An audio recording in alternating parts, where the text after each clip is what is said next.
బీసీలకు ఎవరు వృత్తి పనిదారులు ఉంటే వాళ్ళకి చేయూతనిస్తా అని చెప్పినటువంటి ఏకైక ముఖ్యమంత్రి కేసీఆర్ గారు చెప్పినట్టుగా డబ్బులు ఇచ్చిండు కూడా. ప్రతి కులాన్ని కాపాడుకునే ప్రయత్నం చేసిండు.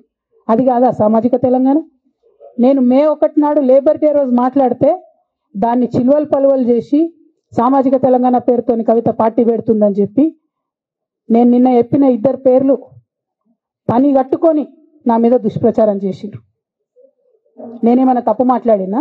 బీఆర్ఎస్ పార్టీ వ్యతిరేకమా సామాజిక తెలంగాణ నినాదానికి? బీఆర్ఎస్ పార్టీకి సామాజిక తెలంగాణ అవసరం లేదా? భౌగోళిక తెలంగాణ వస్తే సరిపోతుందా? బంగారు తెలంగాణ కావాలని కేసీఆర్ గారు ఇచ్చిన నినాదమే కదా. బంగారు తెలంగాణ అంటే ఏంది? హరీష్ రావు ఇంట్లో బంగారం ఉంటే, సంతోష్ రావు ఇంట్లో బంగారం ఉంటే బంగారు తెలంగాణ అవుతుందా? కాదు కదా. ప్రతి ఒక్క సమాజం బాగుంటేనే బంగారు తెలంగాణ అవుతుంది. నేను అదే కదా మాట్లాడినా. దానికి ఇష్టం వచ్చినట్టు నా మీద స్టోరీ లేపిస్తే నేను భవన్లో పోయి కూర్చొని బాజాప్తా, ఎక్కడో కాదు, బయట ప్రెస్ మీట్ పెట్టలేదు, ఏ ప్రెస్ క్లబ్లో పెట్టలేదు, డైరెక్ట్గా తెలంగాణ భవన్, నా ఆఫీస్ అండి, నా పార్టీ భవన్లో పోయి కూర్చొని నేనేం చెప్పినా, నా మీద కుట్రలు జరుగుతున్నది, నా మీద విష ప్రచారం జరుగుతున్నది అని చెప్పిన.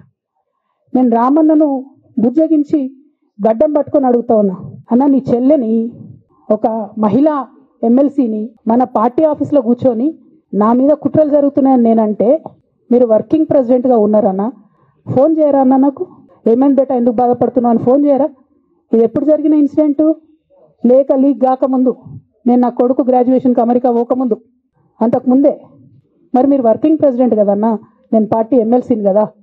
చెల్లెలు అన్న బంధుత్వాలు పక్కన పెడదాం ఒక్క నిమిషం. ప్రొఫెషనల్ సెటప్లో ఒక పొలిటికల్ పార్టీలో ఒక మహిళా ఎమ్మెల్సీ భవన్లో కూర్చొని నా మీద కుట్రలు జరుగుతున్నాయంటే మీరు మాట్లాడినరా అన్న?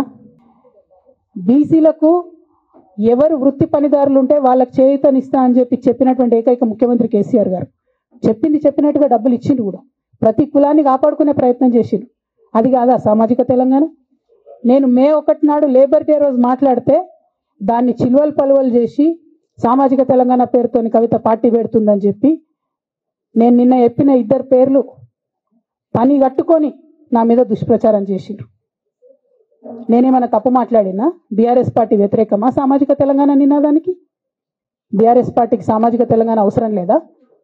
భౌగోళిక తెలంగాణ వస్తే సరిపోతుందా? బంగారు తెలంగాణ కావాలని కేసీఆర్ గారు ఇచ్చిన నినాదమే కదా.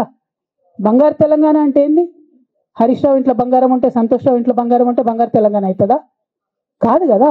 ప్రతి ఒక్క సమాజం బాగుంటేనే బంగారు తెలంగాణ అవుతుంది. నేను అదే కదా మాట్లాడినా. దానికి ఇష్టం వచ్చినట్టు నా మీద స్టోరీ లేపిస్తే నేను భవన్లో పోయి కూర్చొని బాజాప్తా, ఎక్కడో కాదు, బయట ప్రెస్ మీట్ పెట్టలేదు, ఏ ప్రెస్ క్లబ్లో పెట్టలేదు, డైరెక్ట్గా తెలంగాణ భవన్, నా ఆఫీస్ అండి, నా పార్టీ భవన్లో పోయి కూర్చొని నేనేం చెప్పినా, నా మీద కుట్రలు జరుగుతున్నది, నా మీద విష ప్రచారం జరుగుతున్నది అని చెప్పిన. నేను రామన్నను బుజ్జగించి గడ్డం పట్టుకొని అడుగుతా ఉన్నా, అన్న నీ చెల్లెని, ఒక మహిళా ఎమ్మెల్సీని మన పార్టీ ఆఫీస్లో కూర్చొని నా మీద కుట్రలు జరుగుతున్నాయని నేనంటే మీరు వర్కింగ్ ప్రెసిడెంట్గా ఉన్నారన్నా, ఫోన్ చేయరా అన్న నాకు? ఏమైంది బేటా, ఎందుకు బాధపడుతున్నావు అని ఫోన్ చేయరా? ఇది ఎప్పుడు జరిగిన ఇన్సిడెంటు? లేక లీక్ కాకముందు, నేను నా కొడుకు గ్రాడ్యుయేషన్కి అమెరికా పోకముందు, అంతకుముందే. మరి మీరు వర్కింగ్ ప్రెసిడెంట్ కదన్నా, నేను పార్టీ ఎమ్మెల్సీని కదా. చెల్లెలు అన్న బంధుత్వాలు పక్కన పెడదాం ఒక్క నిమిషం. ప్రొఫెషనల్ సెటప్లో ఒక పొలిటికల్ పార్టీలో ఒక మహిళా ఎమ్మెల్సీ భవన్లో కూర్చొని నా మీద కుట్రలు జరుగుతున్నాయంటే మీరు మాట్లాడినరా అన్న?